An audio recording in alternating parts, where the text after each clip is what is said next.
이거는 루터파의 교회에서 하는 거니까 이거는 넘어가도록 할게요. 그래서 엄청나게 복잡한 지도가 있잖아요. 이거를 한번 보도록 하겠습니다. 기독교 교파가 어떻게 나왔는지를 설명하는 건데 이것만 잘 이해해도 그래도 조금은 이게 초기 기독교가 있고 여러분 기억나시죠?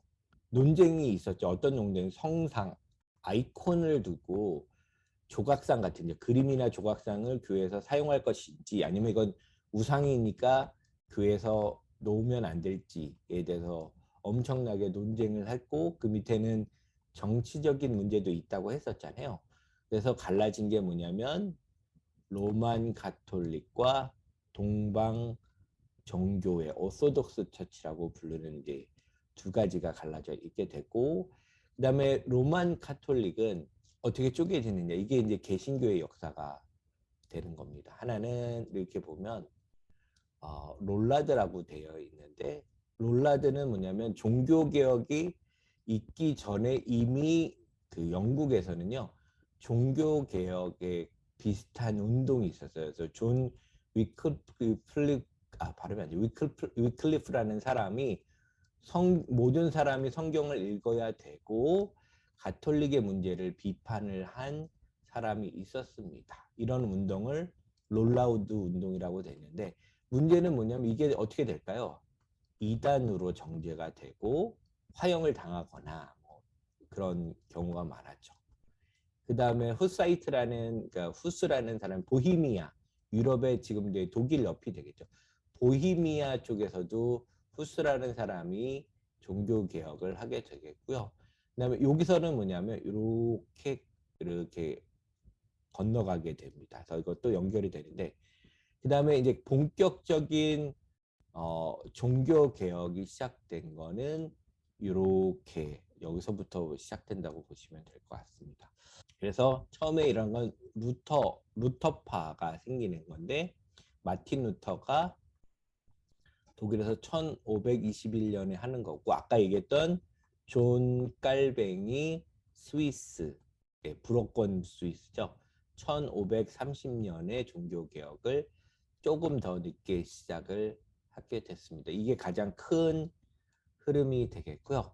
여기서부터 시작된 게 뭐냐면 여기 좀 어렵죠. 이게 프레스비테리안에서 장로교가 됩니다. 그래서 존 락스라는 사람이 1560년대 그 세운 게 장로교 교파가 되는 거고 이게 스코틀랜드 교회가 됩니다.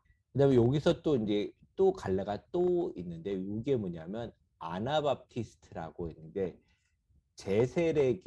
제세례교라고 하는데 이게 특징은 뭐냐면 그 과거 그 기독교에서는 여러 가지 갈등들이 있었는데 그 갈등 중에 하나가 뭐냐면 여러분 그 기독교에서 그 사람이 신에게 자기를 의탁한다는 의식 중에 하나가 뭐냐면 세례를 받는 거예요. 하나님의 세례를 받는 건데 문제는 유아 세례가 문제였어요. 뭐냐면 유해 세례는 아는 게 아니잖아요. 그냥 부모님이 세례를 시켜버리는 건데 그러면 이게 나중에 커서 나는 아니라고 주장하면 이게 뭐가 되는 거죠? 세례가? 그 의미가 없어지는 거잖아요. 그래서 이 유아 세례를 어떻게 인정을 해야 될지에 대한 되게 그 가톨릭 안에서도 엄청나게 큰 문제가 있어 왔고 이후에도 이 세례가 중요한 역할을 하는데 아나바프티스트라는 제세례교는 뭐냐면 유아 세례는 의미가 없다. 이건 뭐냐면 내가 의지를 갖고 그 세례를 받아들인 게 아니기 때문에 한 번 더라는 아나가 두 번이라는 뜻이거든요. 한 번 더 세례를 받아야 된다라는 게 있습니다. 그게 이제 1525년이고 그 다음에 여기 보면 앵글리칸은 이제 영국 성공회를 얘기를 하는 건데 그때 기억나시죠?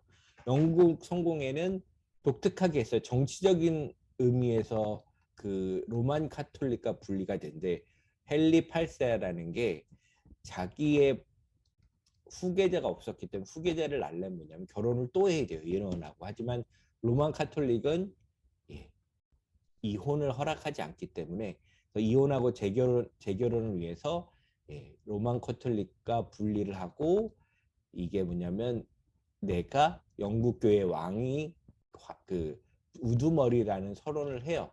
왕인 동시에 교회도 왕이다라고 해서 독특한 교회를 만들게 됩니다. 그래서 이게 영국 성공회가 되는 거고요. 근데 문제는 뭐냐면 16, 17세기에 퓨리탄이라고 하는 영국의 교파가 생겼어요. 이거는 뭐냐면 청빈을 주장하는데요. 검소하고 청빈하게 살아야 된다는 운동인데 이것도 영국에서 이단으로 몰리게 돼서 어떻게 되냐면 이 사람들이 미국으로 그 당시에 새 땅이죠.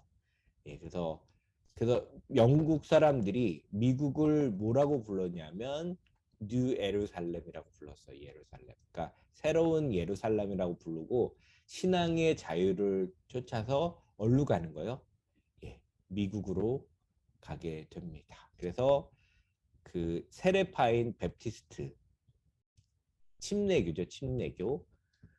그 다음에 그 퀘이커 교도라고 또 있고요. 그 다음에 그 의회 그 콩그레이션이라는 또 파도 있어요. 그래서 이런 것도 있고 그다음에 그 아나바프티스트에서 나온 것 중에 뭐냐면 메노나이트라는 운동도 있었고 그래서 이제 아미시라는 공동체가 생겨나요. 근데 재밌는 건 뭐냐면 아미시는 1690년인데 아미시 공동체가 어디로 가냐면 나중에 미국으로 가요. 미국에서 펜실베이니아를 가서 마을을 여러분 아미시 공동체라고 인터넷으로 치면 이 사람들의 생활 모습이 등장하는데 어떤 삶을 사냐면 옛날 방식으로 현대 문명을 받아들이지 않고 여전히 독일어 비슷한 걸 쓰면서 그대로 옛날 방식을 유지하면서 미국 사회에 살고 있어요. 그래서 외부와 외부 현대 문물을 교류하지 않습니다.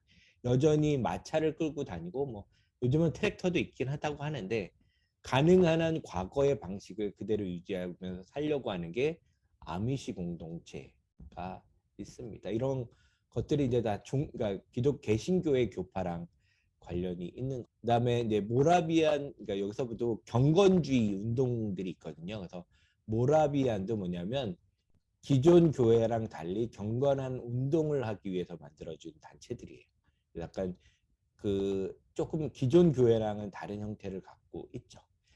그래서 일단은 여기서 중요한 게 뭐냐면 우리가 개신교 설명할 때 깔뱅 얘기를 했었잖아요. 깔뱅 만들고 그다음에 장로교가 탄생했는데 여기서 주장하는 건 뭐냐면 개인의 의지랑은 상관없이 신의 선택이 나를 구원한다라는 생각이 있었는데 이쪽에서 영향을 받고 여기서도 영향을 받았던 그 교파가 하나 생겨요. 그러니까 존 웨슬리라는 사람인데 이 사람이 주장한 건 뭐냐면 예정이 중요한 게 아니라 인간의 의지를 통해서 신과 만나는 게 더 중요하다고 주장한 곳이 뭐냐면 여러분도 많이 들어봤는데 감리교입니다. 감리교.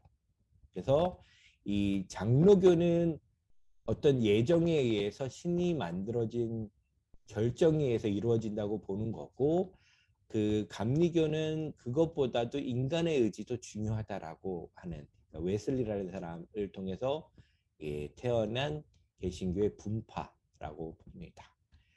그 다음에 여기서 보면 또 베프티스트 침례교에서 뭐가 나오냐면 미국의 남부 침례 이거 가장 큰 교파고요. 그 다음에 제7일 안식일교라고 있어요. 그래서 제7일 안식일교는 뭐냐면 그 여러 가지 우리 기존 개신교에서는 지키지 않았던 거를 다시 부활하려고 하는 노력이 있어요. 예를 들면 안식일을 지켜야 된다라는 건데 그 개신교에서 특히 기독교에서 안식일은 일요일이에요. 근데 유대인들은 안식일은 토요일이 있습니다. 토요일은 아무것도 하면 안 되는 날인데 그래서 그 우리나라의 제7일 안식일교는 토요일 날 쉬도록 되어 있습니다. 여러분이 알고 있는 대학 중에는 뭐냐면 삼육대 혹시 들어보셨나요? 삼육대? 삼육대가 제7일 안식일교에 소속된 학교이고요. 그 다음에 감독회라고 되어 있습니다. 감독이라는 것도 있고 그 다음에 여기서는 이제 독립적으로 구세군이 있어요. 구세군은 이거는 인위적으로 창설이 된 거죠. 구세군, 셀베이션 아미. 이건 우리나라에도 있죠. 여러분 그 크리스마스 전에 보면 구세군이 모금도 하고 하는 거고요. 그다음에 여기서 이제 뭐 홀리네스 처치라는 게 생겨나게 됐는데 여기서부터 온 게 뭐냐면 펜타코스탈이라는 게 생겨요. 펜타코스탈이라는 게 뭐냐면 그 펜타코스탈이라는 거는 어, 50이라는 뜻인데 여러분 기억나시죠? 예수가 부활할 때 약속이 뭐냐면 성령을 우리에게 주고 간다라고 하는 약속이 50일 후에 이루어졌고 그때 사람들이 그걸 받았던 사람들이 여러분 들어봤는지 모르지만 방언도 하고 여러 가지 경험들을 하게 되는데 이런 방언이나 신비한 체험을 강조하는 그 교파가 뭐냐면 펜타코스탈이라고 합니다. 그래서 이거 은사라고 하는데 카리스마틱 무브먼트라고 해서 많이 생겨났습니다. 우리나라에는 대표적인 교회가 어디냐면 순복음 교회가 이 개통에 되어 있어요. 순복음 교회는 뭘 강조하냐면 보통 일반적인 교회에서는 체험 같은 거를 강조하지 않는데 여기서는 어떤 체험, 뭐 병이 낫다든가 뭐 방언을 한다든가 이런 걸 강조해 주는 게 이 카리스마틱 무브먼트의 일환이 됩니다. 그다음에 여기는 뭐 국제적으로 뭐 나이지리아는 이런 게 있고 브라질은 뭐 이런 게 있고 이런 거는 뭐 그렇게 중요하지 않고요. 여기 이렇게 조금 주황색으로 된 거 있잖아요. 그다음에 펜타코스탈 이 정도만 알면은 될 것 같다는 생각이 들어요. 그래서 요것도 좀 긴데 이것도 비슷한 내용이에요. 그래서 그러니까 제일 많은 게 이제 그러니까 이게 펜타코스탈이 제일 많아요. 이게 뭐냐면 아까도 얘기했지만 이게 우리는 말로 하면 오순절파라고 해요. 오순절. 그러니까 50일 이후에 일어난 일들 이런 뜻이고 그다음에 루터 교회가 제일 크고요. 그다음에 이게 어셈블리 오브 갓이 그다음에 이렇게 돼 있고 그다음에 베프티스트가 두 번째네요. 예, 침례교, 감리교가 이 정도 됩니다. 이건 뭐냐면 이건 우리나라 상황은 아니고요. 아마 미국 중심으로 한 것 같습니다. 그러니까 루터는 아까 얘기했었고 그다음에 앵글리칸 처치도 얘기했었고 그다음에 아나바피스트 얘기죠. 제세례파는 아까도 얘기했지만 유해 사례를 어떻게 인정할 것이냐?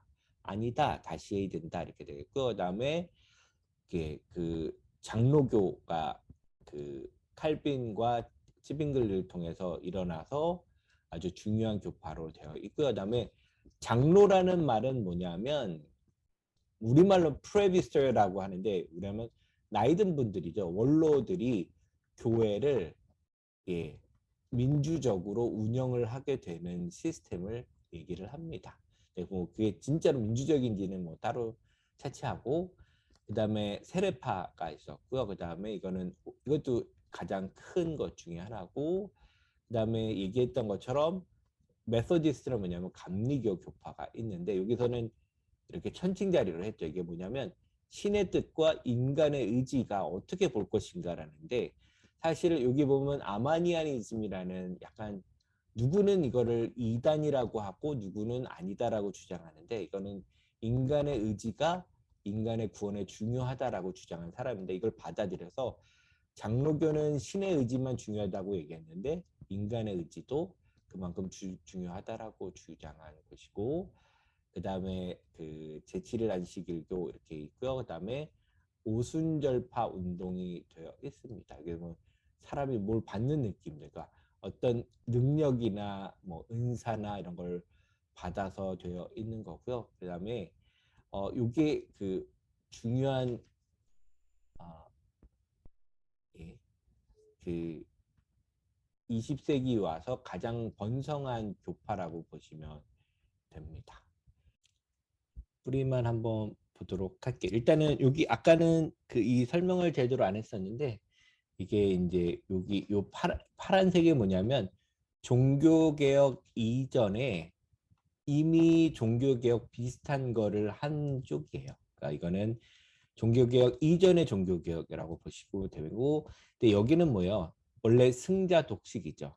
승리하지 못하면 종교개혁은 성공했기 때문에 박해를 안 받았지만 이 롤라드나 후사이트 같은 경우는 엄청난 박해를 받았어요. 그러니까 사실은 이제 혁명도 성공하면 혁명이 되는 거고 실패하면 실패한 쿠데타가 되는 것처럼 종교 개혁도 이게 실패했다면 이렇게 뻗어나가지 못했겠죠. 그다음에 유럽의 이제 종교 개혁이 루터 그다음에 그 칼빈 중심으로 되어 있고 제사례파 여기가 중요한 역할을 하게 되는 거죠. 영국은 성공회라는 아주 독특한 정치적인 이유로 만들어진 데가 있었고요. 그 다음에 이 여러분이 잘 알고 있는 이렇게 되고, 그 다음에 사실은 신세계 개척에도 큰 영향을 미쳐요. 그 퓨리탄 같은 거. 이 퓨리탄은 퀘이커 교도도 만들고 컨그레게이션도 만들지만 미국으로 건너가서 미국이라는 땅을 개척하는 데 큰 영향을 미치기도 합니다. 그래서 퓨리탄들이 여러분이 미국에 건너가서 어떤 흔적들을 만드냐면 여러분이 잘 알고 있는 소설이 있어요. 그 나다니엘 호손이 쓴 주홍글씨 있잖아요. 그 여성을 그 마녀로 낙인 찍혀서 사회에서 고립시키고 죽게 만드는 이야기. 그런 것들이 다 퓨리탄들의 종교적 성격하고도 관련이 있습니다. 그래서 마녀 사냥 같은 거를 그 미국 안에서도 이루어지게 만드는 역할도 하죠. 그다음에 만들어진 게 이제 그 침례교 구도가 되게 크고요. 그다음에 이렇게 대각성 운동이라고 되는데 이게 뭐냐면 이건 영국이고요. 그다음에 그 미국 남부 세력 그 침례교 제7일 안식일교 그다음에 이런 것들이 부세권들이 생기게 되고 그다음에 아까도 얘기했지만 20세기의 가장 큰 운동은 그 복음주의 운동인데 거기 핵심이 뭐냐면 오순절파라고 하는 파들이 생겼어요. 그래서 가장 큰 거는 미국에서도 많이 크고 우리나라에서는 순복음교회 같은 여파가 남아 있다고 얘기를 했습니다. 그래서 이렇게 여러분이 대충 알고 계시면, 그러니까 여러분이 아마 우리 그 나라에도 많은 교파들이 있는데 이렇게 보면 이제 여기는 뭐 장로교다 뭐 이런 걸 알 수 있잖아요. 그럴 때면 장로교 하면 여러분 뭘 떠올리면 돼요? 여기 존 녹스가 창시했지만 그 전에는 어디에 영향을 받은 거야? 존 칼빈이라는 데 영향을 받고 이게 핵심 뭐였어요? 구원이 다 정해져 있다. 구원 예정론 같은 게 만들어져 있고 그 다음에 또 뭐가 있었죠? 감리교도 우리나라에 많죠. 감리교는 뭐냐면 1970년대 존 웨슬리라는 사람이 뭘 강조한 거예요? 너무나 장로교가 신의 그 예정 질서만 강조했다면 인간의 의지를 강조한 교파가 감리교다라고 생각을 해주시면 되겠고 그다음에 침례교 있거든요. 침례교는 어디서 만든 거죠? 베프티스트 처치 영국에서 왔고 미국으로 건너가서 커진 침례교 교파가 있고 그다음에 또 뭐가 있죠? 그다음에 재밌는 거는 우리나라에서 토속적으로 태어난 것도 있어서 이제는 그걸 한번 보도록 하겠습니다. 여러분들이 이걸 보면 요거는 여기 이 차트에는 없었지만 태어난 게 있는데 요거를 한번 보도록 하겠습니다. 요거를 한번 먼저 읽어보려고 하는데 뭐냐면 한국 개신교의 분열은 이것도 저는 인터넷에 갖고 왔어요. 그 설명 중에 제일 좀 간략하게 한 것 같아요. 전후 해방 이후에 일어났다라고 하면 됩니다. 그러니까 사실은 우리나라에 가장 먼저 기독교를 접한 거는 서학으로 중국에서 서학을 들여온 거고요. 그 다음에 이거는 가톨릭 신앙을 사람들이 갖고 왔고 여러분 제가 그 저번 주에 그 한번 보라고 추천했던 영화 기억나시죠? 자산어보라는 정약전 이야기인데 정약전도 서학인이었습니다. 그 당시에 우리도 서학을 믿는 것으로 박해를 엄청 받았죠.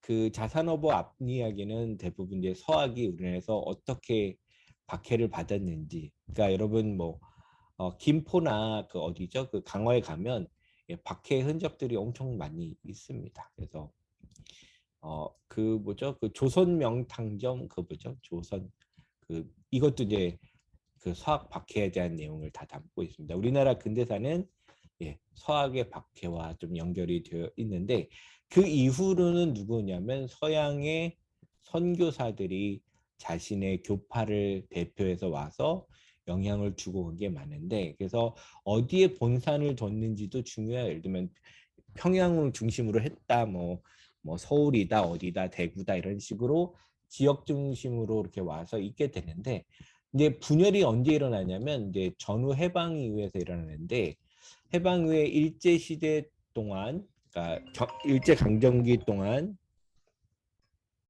박해받아왔던 교회를 정리하면서 그러니까 그 교회를 정리하면서 교회 분열의 문제가 하나씩 드러났는데 한국 개신교의 분열은 일제 협력했던 자들과 대립하고 그다음에 신학적인 노선의 차이 그다음에 누가 교회의 권리를 가져갈 것인가 교권 쟁탈전으로 일어났다. 그래서 두 가지일 것 같아요. 그러니까 일제 시대에 부역했던 교회와 아닌 거를 구별하면서 두 번째는 이제 신학적 노선의 차이가 있고 그다음에 교권을 얻기 위해서가 되는데 사실 교권 쟁탈전이 가장 큰 문제가 됐죠. 그러니까 신학적 노선의 차이는 뭐냐면 교리적인 차이로 아까도 얘기했지만 세례 같은 문제가 있잖아요.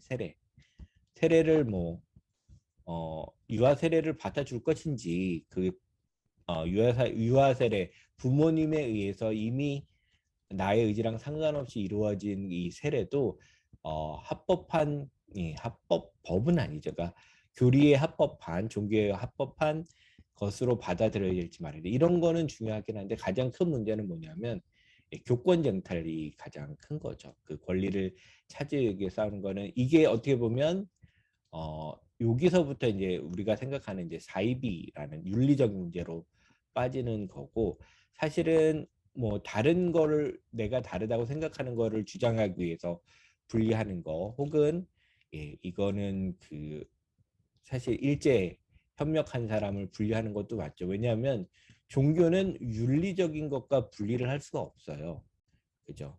그러니까 옳다고 생각하는 것에 대해서 윤리적인 태도를 취하는 거가 아주 중요한데 그런 걸 버리는 거는 사실 종교의 역할을 하지 못한 거니까 그래서 1번, 2번은 제가 볼 때는 정당한 이유가 되는데 3번으로 갈라지거나 다른 분파를 만들어내는 거가 가장 안 좋은 경우라고 할 수 있습니다. 그래서 일단 여러분들이 보게 되는 그 교파, 대표적인 교파는 이렇게 되어 있는데 저는 아까도 했지만 셀베이션 라인 구세군인데 이거는 자주 볼 수 없어요. 여러분이 광화문 정도 가보면 구세군 회관이 있거든요. 뭐 거기를 가거나 그렇지 않으면 혹은 크리스마스 때 뭐 그렇게 보는 거 외에는 사실은 보기 힘든 거고요. 그다음에 이제 군대 조직처럼 운영되는 거고요. 그다음에 아까 얘기했던 기독교 대한감리교가 있습니다. 그래서 우리나라에서도 그래도 가장 큰 교단 중에 하나고요. 그다음에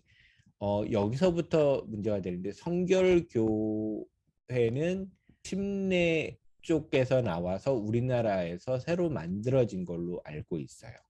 그래서 재밌는 거는 뭐냐면 여기도 성결교회가 있고 또 예수교 성결교회가 이렇게 되어 있습니다. 그래서 창립 연도는 같잖아요.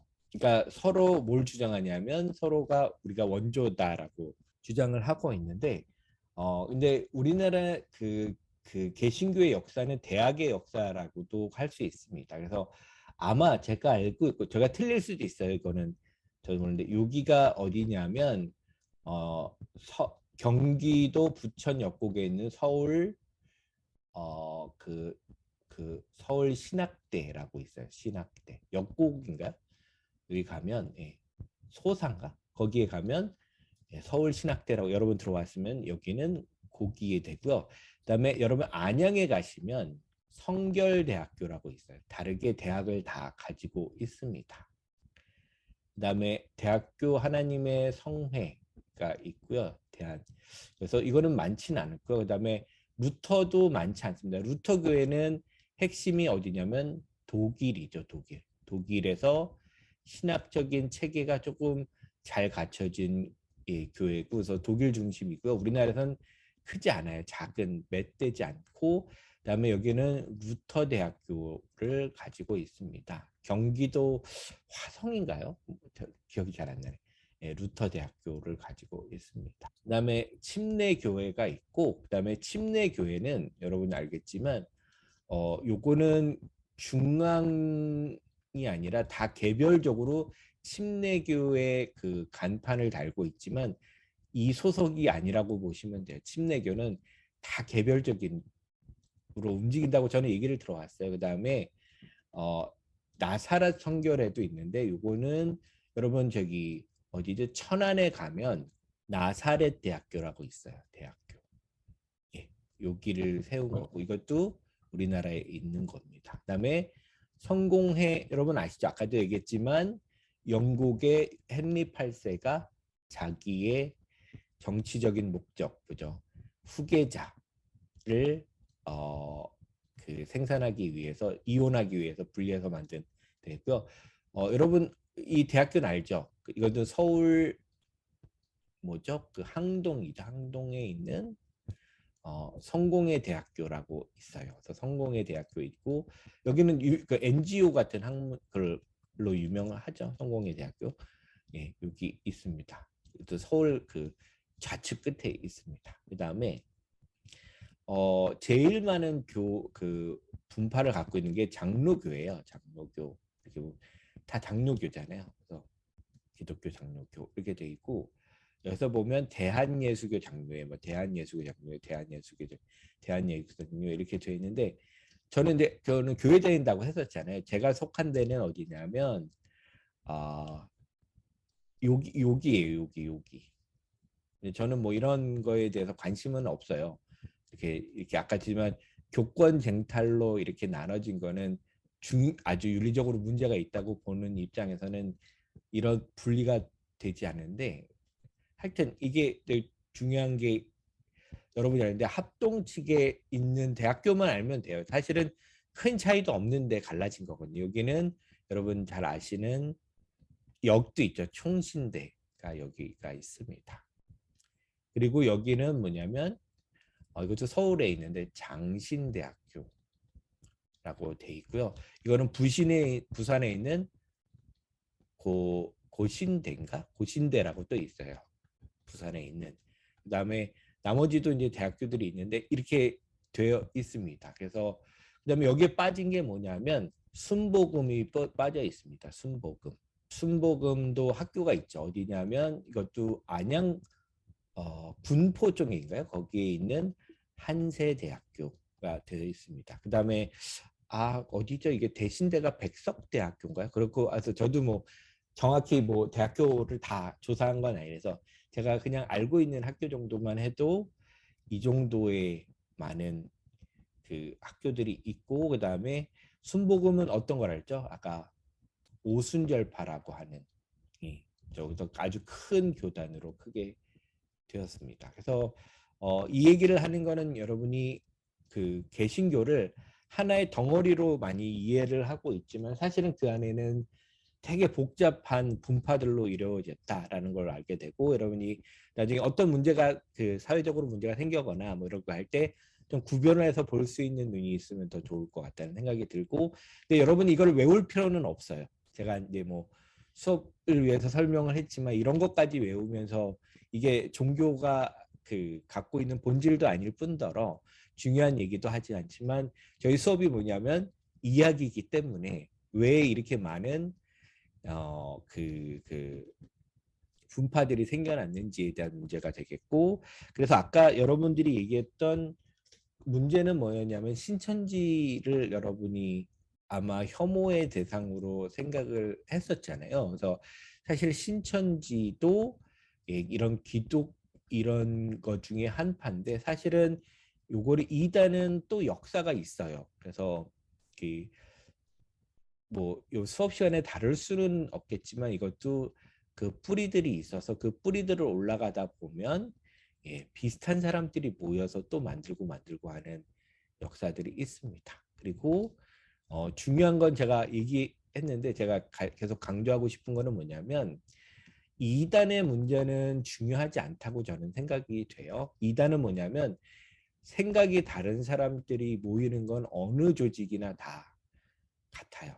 달리할 수도 있고 뭉칠 수도 있는데 문제는 이게 어, 윤리적인지 이 사회에 궁극적인 윤리적인 책임을 다하고 도움이 되는지가 종교를 판단하는 중요한 기준이 돼야 되고 생각이 다름을 통해서 판단을 하기는 참 어려워요. 왜냐하면 누구든 자기들이 다 옳다고 생각을 하는 집단이기 때문에 중요한 건 뭐냐면 다르더라도 받아주고 이해하려고 하는 최소한의 노력을 하는 윤리적인 태도가 중요하지 다름이 중요하진 않기 때문에 저도 이런 소개를 하는 거는 여기 어디가 더 나쁘고 좋고의 문제가 아니라 여러분이 판단하는 거는 어떤 잔태든지 윤리적인 태도를 저버릴 때는 비난을 받아도 된다고 생각을 해요. 그러니까 종교를 태하는 태도가 내용 중심적으로 보게 되면